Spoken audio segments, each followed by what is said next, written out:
Today we are going to make this portal effect using Unreal Engine Niagara. A lot to cover, so let's start. In a new blank project, I right click on the content browser, Niagara System, select Empty and hit Create. I rename this Niagara System to NS Portal. Double click to open it and dock it here. Here it has this empty emitter which only contains the necessary settings we need to get started. In the emitter spawn, we can change emitter settings such as loop amount, loop duration, etc. Right now it is set to system, which means it uses the settings that are declared in this system state. This is good if you want to have the same values for all the emitters you will make.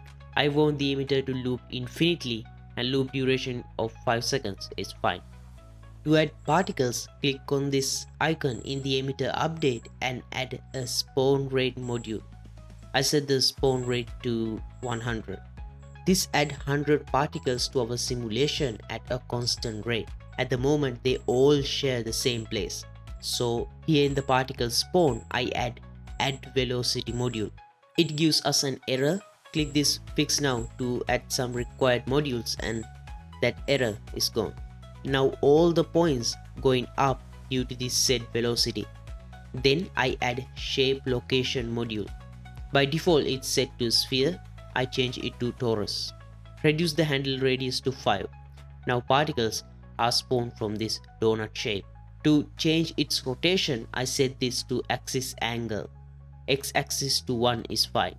Now in add velocity, I change the mode to point and reduce it to 2. In initialize particle, I set the lifetime of the particles to random and set them to 0.5 and 1.5. Here in the sprite size, I change it to non-uniform and set X and Y to 0.5 and 10. This elongates the particles, giving us that sparks loop. By the way, these aren't any magic numbers. I have tested this effect before with these values. To change stuff after particles spawn into the world, we use this particle update section. I add Vortex Force. Let's increase the spawn rate to 5000. In Vortex Force, I change the axis to X. Then in sprite renderer, I change the sprite alignment to velocity align. This will orient the sprites to their moving direction. Now I can increase the vortex force. Also, the initial add velocity for slightly different effect. I keep the velocity at 2 and the torus handle radius at 2. I don't want the vortex force to be 500 all the time. So I click this arrow and select lerp float. This gives me the option to blend between two values or two floats, and this alpha controls the blend amount. I click on its arrow and change it to float from curve. Now this changes the alpha value to a curve based on the particle's age. At particle birth, value is 1 and at the death, value is 0, which means it goes from B to A during its lifetime. So I set the A to 1000 and B to 100. Actually, it should be reversed. I can change the curve from here. It needs to go from 0 to 1 or A to B. Now let's drag and drop the Niagara system to the level to see how it looks.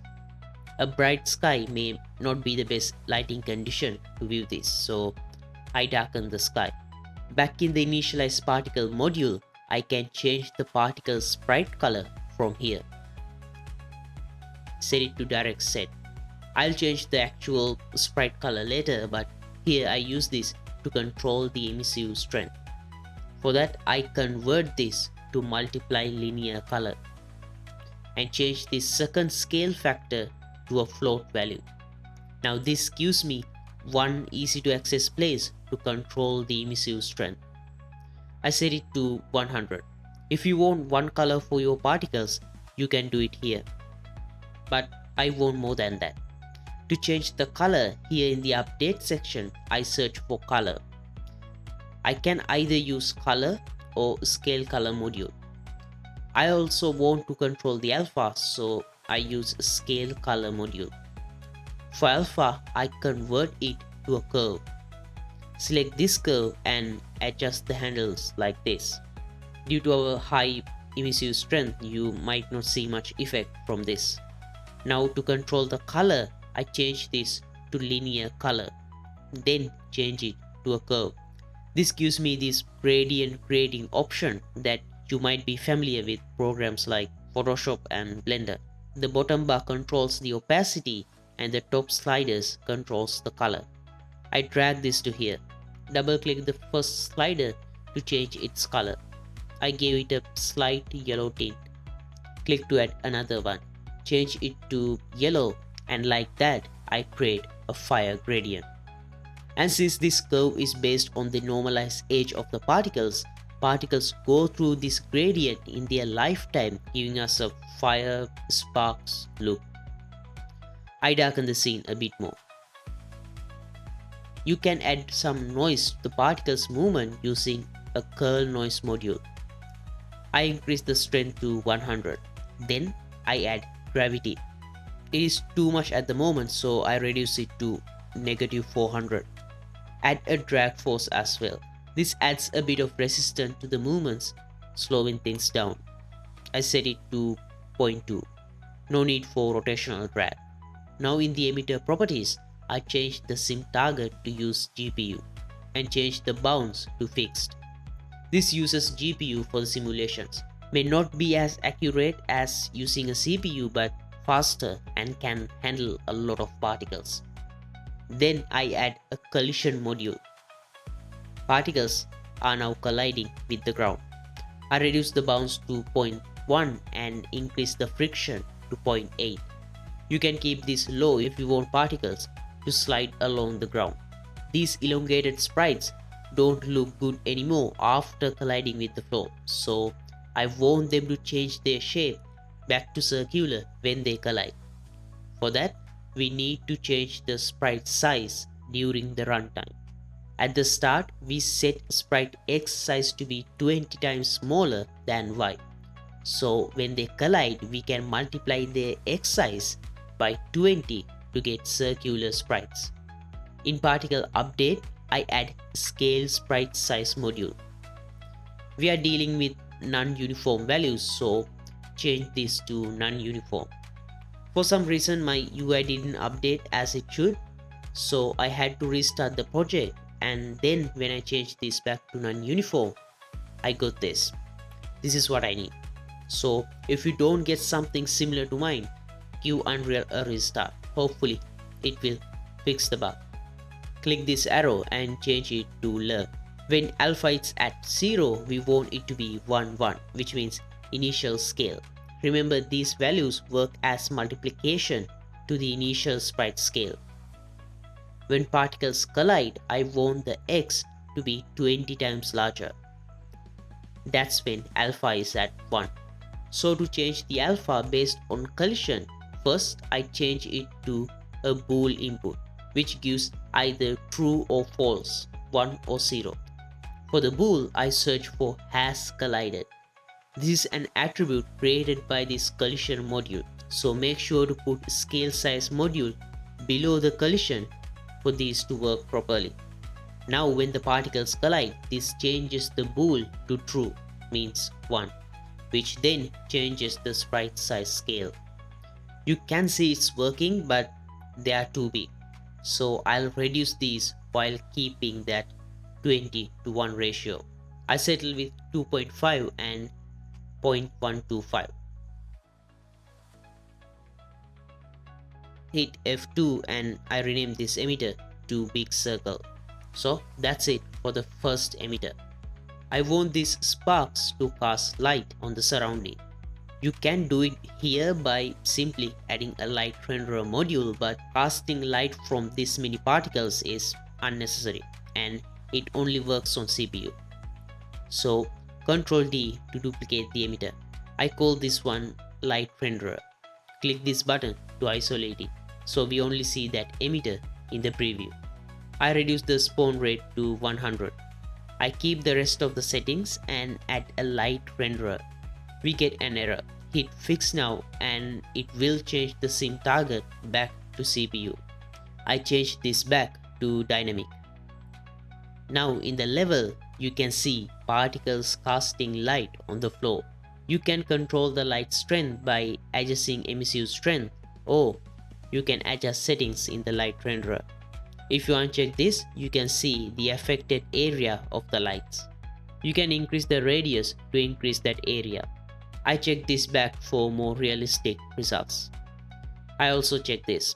You can add more power and tint to the light from here. I don't want the sprites to render, so I uncheck this. You can keep it if you want. Disable the isolation. It is not fully accurate but optimized while keeping the illusion. I duplicate the original emitter again. I call this one a small circle. Here I just want to reduce the spreading of the sparks. Reduce the spawn rate to 2000. Reduce the vortex to 250. Gravity to -50. And curl noise to 10 and 10. Right now, this is just a circle shooting sparks in tangent directions. I want to give the illusion that the portal is spinning. For that, I can use this U distribution option in the shape location module. I can reduce the area of the torus where we spawn in the particles and then use this rotation angle to spin it. But you can see this value is not dynamically updating with the simulation. So to update it with the simulation, I will multiply it with a dynamically updating attribute. For that, I search for edge and select this emitter loop edge. Now this second input will control the speed. I set it to -2. Actually, for the big circle, I set this value back to default. And do this spiral in the small circle emitter. I set this to about 0.5. Copy that entire setup from the original and paste it for the rotation angle. Right now, it is all about tweaking settings to see what really works for you. So in my test, I duplicate this. Call it spiral circle. Set the distribution to 0.9 and increase the handle radius to 5. Velocity to 10. Increase the vortex to 400. Gravity to -100. And that's it for sparks. Let's add some smoke to the portal. For that, I need a few assets from the Unreal starter content. To add them to the project in the content browser, click Add and Add Feature or Content Pack. Select Content, Starter Content and Add to Project. Since I'm using a few assets, I like to copy them out so that I can delete the rest of the pack later. So in the particles folder, I search for smoke and drag this material to content. Select copy here. Then in the textures, select these two textures and do the same. I remove the search. This material uses the original textures in the content pack. I want to switch them with these copied ones. So open the material, select this texture node, select the copied texture from the content and hit this arrow to replace it. Do the same for the other one as well. Save the material. Now if you want, you can delete this starter content folder. Back in the Niagara system, I duplicate this first emitter. Reduce the spawn rate to 500. Increase the particle's lifetime to 2 and 3. For the initial color, I reset the values from here. To increase the size of the sprites, I set this to random uniform. Set the min and max to 40 and 70. We don't need any of these in the scale sprite size module. Reset it. In fact, I disable it for now. We don't need this gradient as well. For alpha, I change the curve a bit. Disable the gravity and collision. I increase the drag to 0.4. Curl noise to 25-10. Reduce the vortex force to 50 and 10. In shape location, increase the handle radius to 5. U distribution to 0.5 for some spin. In the sprite renderer, I change the alignment to unaligned. If you remember, we changed this very early in our first emitter. We don't want the sprites to align to the velocity anymore, but we have a new material to use now. Control space to bring the content browser. Select the smoke material and click this to replace the default material. You can see these texture grids. That is because the material uses this sprite sheet. I only want the particles to use one sprite at a time and slowly blend into the others with their edge. So here in the renderer, under sub-UV, enable blending. Set the grid size. It was a 8x8 sheet. Then in the particles update, add sub-UV animation module. Set this to sprite renderer. Here make sure it uses all the 64 sprites starting from 0. Right now they have a bit of overlapping, so I set the add velocity back to linear. Set this to random range vector. I use -25 and 25 for min and max of both x and y. Set to 0. Now in initialize settings, set the color to random range. Give the first one a yellowish orange and reduce the alpha to 0.2. This one is to red and alpha to 0.2. Now I enable scale sprite size. I want the sprites to get bigger over time. I choose this curve and set the first value to 0.2 so that sprites won't start from 0. Technically this should be all, but the smoke tends to look black in most lighting conditions with default material settings. So in the smoke material, I take this connection and plug it into the emissive socket, which gives the smoke a bit of glow.